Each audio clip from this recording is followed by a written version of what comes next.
Thousands of people gathered in Houston, Texas, as mourners paid their respect to George Floyd. People lined up for hours at the Fountain of Praise Church for George Floyd's final public memorial on June 8th. All races, shades of color, ethnicities coming out to really support. You know, George Floyd and his family means a lot. He not only touched Houston and cities across the nation, but the world. Civil rights leader Reverend R. Sharpton, George Floyd's attorney Ben Crump, and family addressed mourners outside of the public memorial. The torturous killing of George Floyd. 8 minutes and 46 seconds. Most of you can't stand on one leg. 8 minutes. People arrived in buses, waited in line to view the body of George Floyd, then exited to sign the memorial guest book, all while following CDC guidelines.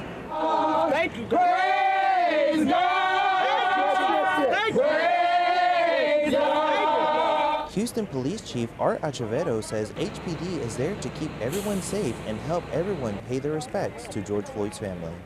No, just let's not let his death be in vain. Let's not just show up and pay our respects.